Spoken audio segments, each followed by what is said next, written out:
Pour l'entrepreneur genevois, pour l'innovateur, Genève en Suisse reste très difficile, je dirais, pour plusieurs raisons. Un, il y a le poids administratif. C'est très lourd à Genève, que ce soit pour le petit restaurateur ou un entrepreneur qui va enregistrer sa société. On n'est pas digitalisé, il y a une succession d'administration entre le canton, les communes qui est très lourd et ça coûte du temps, donc de l'argent. Et souvent, ça démotive les gens. Il y a des conditions cadres qui sont très difficiles. On a un impôt sur la fortune qui affecte les entrepreneurs. Leur fortune, c'est souvent leurs entreprises. C'est un des seuls pays en Europe qui a encore cette taxe et Genève a le plus haut de toute la Suisse. Mais ça pèse sur les entrepreneurs. Ce n'est pas les gens les plus riches qui sont pénalisés par ce 1%, c'est les gens qui sont en création de valeur, qui ont une entreprise ou qui dépendent de leur travail pour vivre et ils sont taxés comme si leur outil de travail était une fortune alors qu'il ne l'est pas. Et pour finir, je dirais sur les participations, que ce soit sur les options ou sur les incentives qu'on peut donner à des talents en Suisse ou à l'étranger pour venir, c'est très difficile de recruter à Genève parce que la vie est chère. Donc ils ont souvent des difficultés à trouver des logements, à trouver des écoles pour les enfants. Et ensuite, on leur dit qu'en plus de ça, s'ils sont donnés des incentives à travers des actions, on les taxe au jour de la donation des actions, qui est très lourd parce qu'ils doivent sortir du cash pour quelque chose qui n'est pas en cash. Et on sait que pour tout entrepreneur, c'est l'optionnalité de la création de valeur qui permet d'engager des talents et d'être entouré de bons éléments. Et c'est très difficile à Genève. Beaucoup d'autres cantons sont beaucoup plus laxes sur la valorisation des options ou vont être plus flexibles sur les délais de paiement. Genève traite ça très unilatéralement et c'est très difficile d'attirer des talents.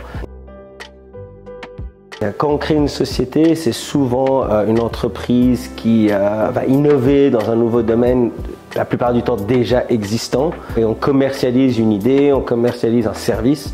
Et donc, il faut d'abord investir dans les entreprises pour qu'elles puissent livrer ce service et souvent croître si elles ont un bon service au fil du temps. La plupart des startups, pendant plusieurs années, ne vont pas distribuer les profits et vont chercher à les réinvestir.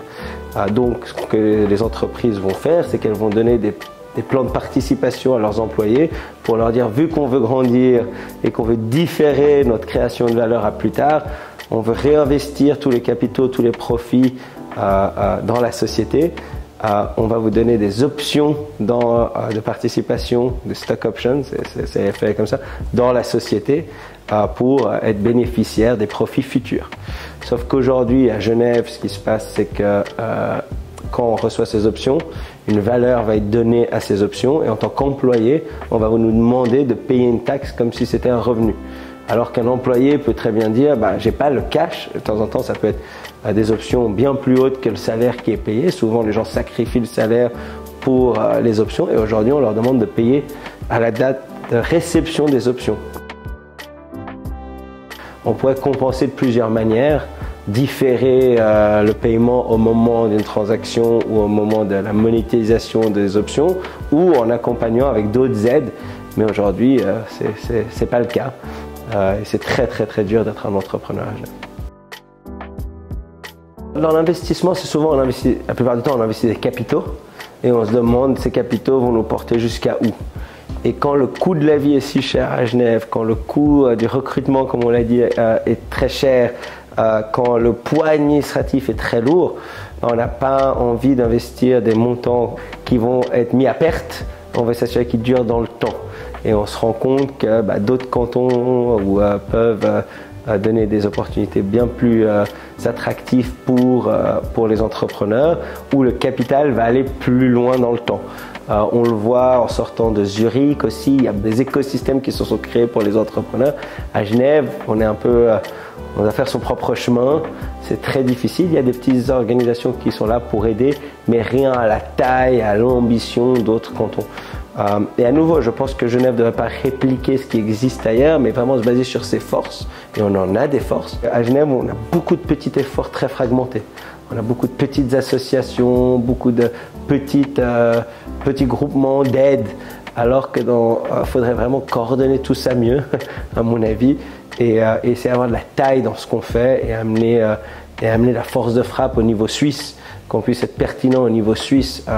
On oublie souvent qu'on a tout un pays qui est à notre portée, on travaille un peu isolé, alors qu'on peut bénéficier de tout ce que la Suisse a à offrir et avoir des ambitions plus grandes. Je pense qu'à Genève, on a donné une priorité aux études internationales, à la diplomatie, et donc on a des bonnes écoles dans ce domaine-là, pas forcément dans l'innovation. C'est pas forcément un grand retard.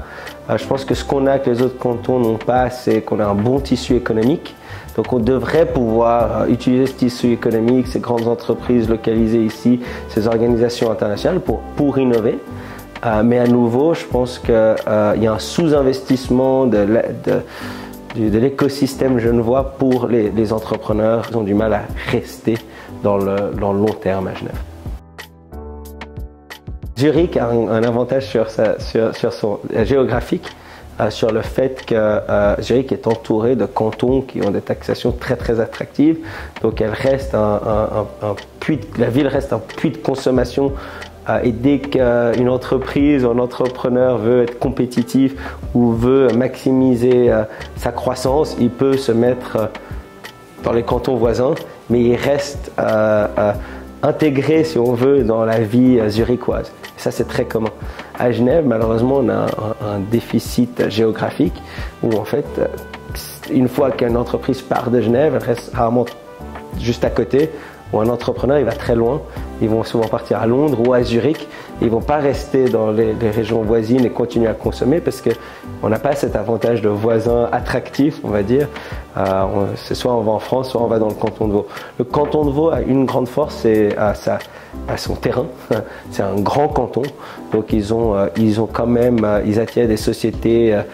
Il y a des sociétés classiques ou traditionnelles qui peuvent trouver des terrains attractifs ou à prix attractif ou développer des grandes surfaces, alors que Genève, à nouveau sur cette industrialisation, par exemple, aura plus de limitations. Voilà, c'est des facteurs qu'on doit prendre en compte et qu'on souvent, j'ai l'impression, on oublie. On a une réalité géographique, on a une réalité économique et on doit en prendre compte. Les conditions cadres autour de la taxation des entrepreneurs, tout ce qui est aide aux entreprises et alléger la lourdeur administrative juste en acceptant des documents digitaux, par exemple. En 2022, 2023, on se dit que c'est quand même normal de pouvoir faire ça. Et trois, en investissant dans les infrastructures locales. Et vraiment, les infrastructures, pour moi, c'est un des plus grands manques parce que ça bénéficie à tout le monde.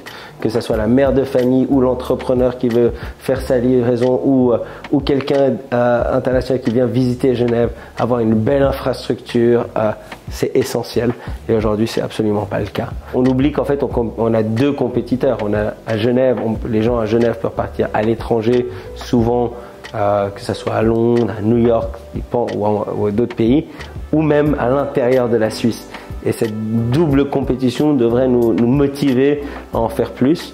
Les gens ont besoin de vision. Pour qu'une population ait envie et soit motivée, ils ont besoin d'une vision, ils ont besoin de rêver. Quand on nous parle de grands projets, quand on nous parle de choses d'envergure, là les gens sont motivés, mais à Genève on a l'habitude d'avoir des grands projets et de jamais les faire.